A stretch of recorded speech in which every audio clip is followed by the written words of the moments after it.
Okay, hi everyone. So the task for today is to simply solve this differential equation here. And the first thing we can just recognize is that this is a Bernoulli differential equation in disguise. So what is a Bernoulli differential equation? Just to remind you, it's any differential equation of this form. And to solve it, we make a substitution, which is u equal to y to the 1 minus n. And the effect that this substitution will have is that it will reduce our equation to a linear one. Okay, so here, let's just recognize that this equation is exactly the same as this one.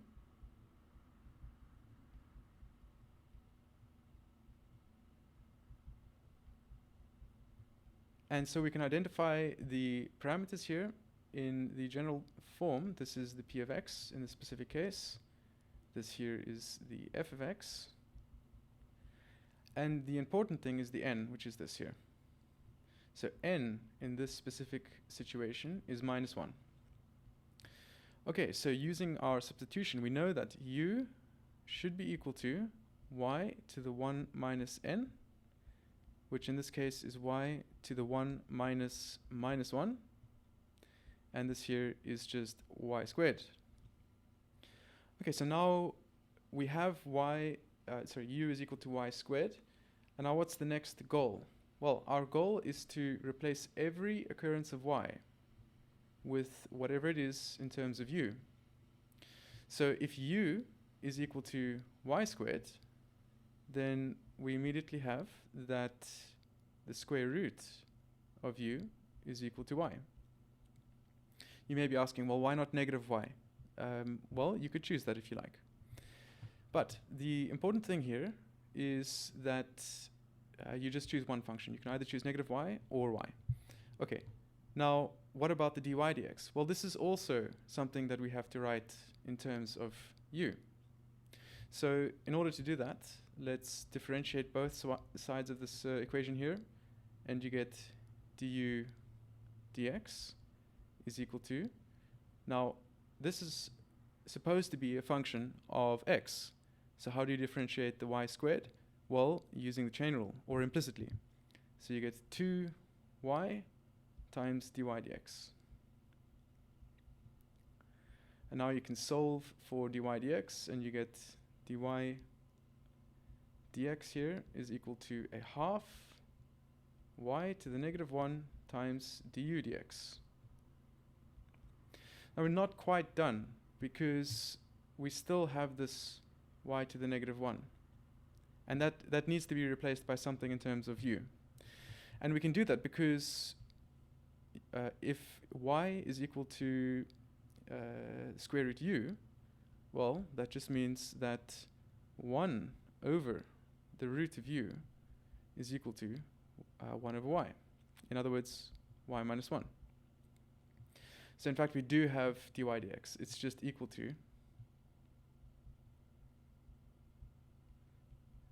a half times 1 over square root u times du dx. Okay, so we've done everything we need to do. We found dy dx purely in terms of u. We found out what is y and what is y to the negative 1 purely in terms of u. So we can make our substitution, and that's what we'll do next. So our substitution into our original equation just becomes, well, we remember dy dx, that's the first thing that appeared in our equation. So we have a half times 1 over square root u times du dx plus, and now I just go up quickly, plus sine x times y. Okay, plus sine x times y. So I have here sine x times y, and remember y is square root u, so I just have square root u here. So this should be equal to sine 2x times y to the negative 1. So here I just have sine 2x y to the negative 1, which is 1 over square root u. Okay, good. So now, what have we achieved with the substitution? Well, what we've achieved is that this here, the claim is that this should be a first order linear differential equation. And we know how to solve such equations. Remember, first order linear equation is any equation of the form dy dx plus p of x times y is equal to f of x. And this is first order linear equation in standard form. And the way to solve this is first you compute the integrating factor, which is always given by this formula e to the integral of p of x dx. And then you use the statement that if I take y times the integrating factor and I differentiate that function, then that will be equal to I times f of x. So that's just the short and sweet way of solving a first order linear equation. Okay, so how do we see that this equation here is actually a first order linear equation? Well, we have to get rid of this coefficient. So we multiply by 2 square root u, and then you'll get du dx plus 2 sine x. And then we have square root u times square root u, so we have u here. And this should be equal to 2 sine 2x. And then the square root u just cancels. So in fact, that's it. And this here, you can see it's immediately a first order equation. This here is the p of x. And this entire function here is the f of x. Okay, good. So let's go through the motions of solving this equation here. We have to compute the integrating factor. So we set I equal to the e to the power of the integral of p of x dx, which is e to the power of 2 sine x, the integral of 2 sine x dx, which is e to the, and now we have to just choose one antiderivative of 2 sine x. We don't have to choose, there's nothing involving a constant here. So we have negative 2 cos x. Okay. So that's our integrating factor. And then we know something. Then we know that if I take u times this integrating factor, and I take the derivative of this function, this here will be equal to the integrating factor, which is e to the negative 2 cos 2x times 2 sine 2x. Yeah, because this is the integrating factor, this is the f, and this is our expression for f. Okay, so here let's just rewrite this expression a bit. This is e to the negative 2 cos 2x. Sorry, not cos 2x. Why is there a 2 here? Just cos x. Negative 2 cos x times 2. And now if I expand using the double angle formula sine 2x, I get 2 sine x cos x. So I'll have here 2 sine x cos x.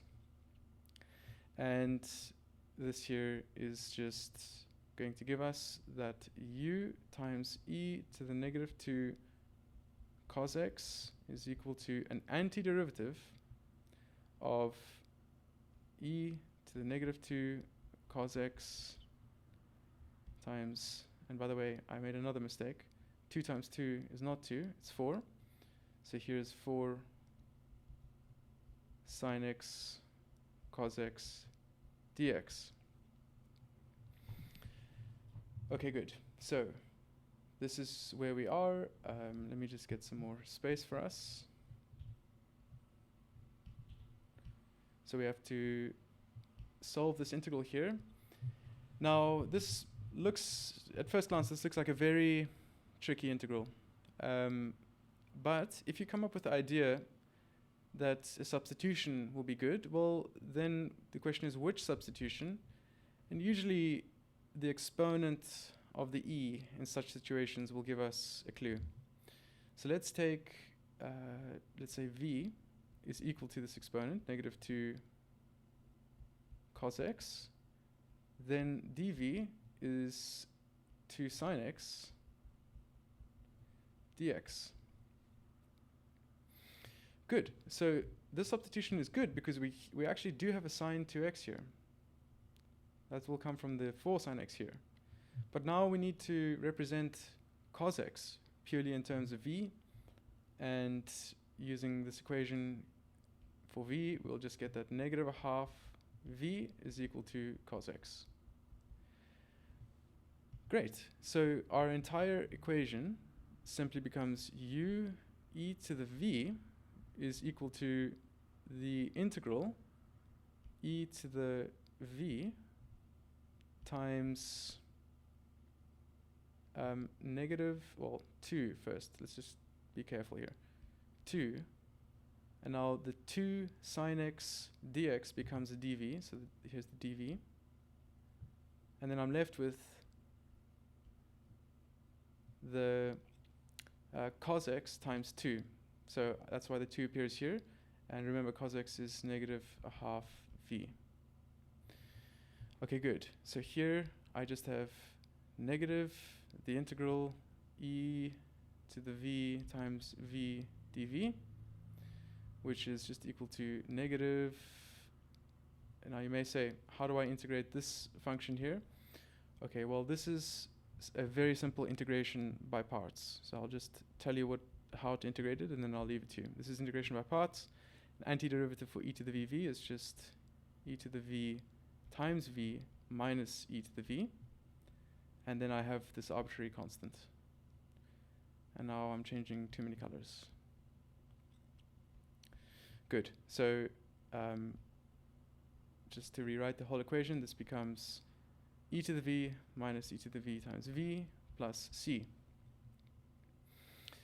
So I have u times e to the v is equal to e to the v minus e to the vv plus c. So I can solve this for u, and I get u is equal to, so the e to the v will cancel with this one and that one, and so I'll just have 1 minus v plus c e to the negative v. And this gives us an expression because we know now that y squared, so just rewriting everything, so u is equal to y squared and v is equal to negative 2 cos x, is it? Yeah, negative 2 cos x.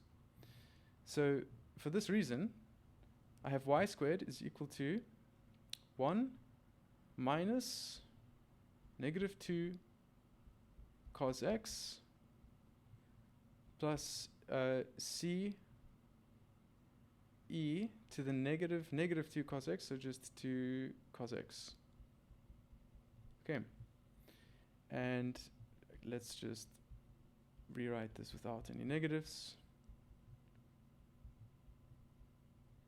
And here's the final solution. Well, not yet final. Y squared is equal to this.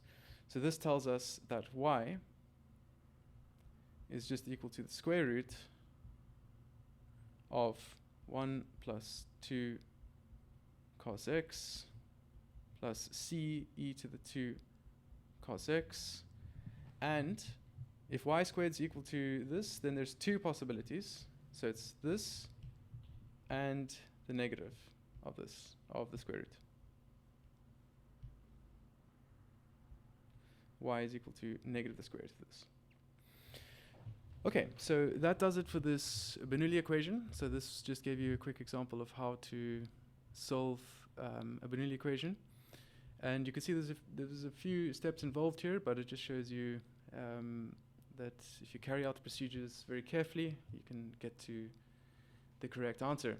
Okay, thank you, and I'll see you next time.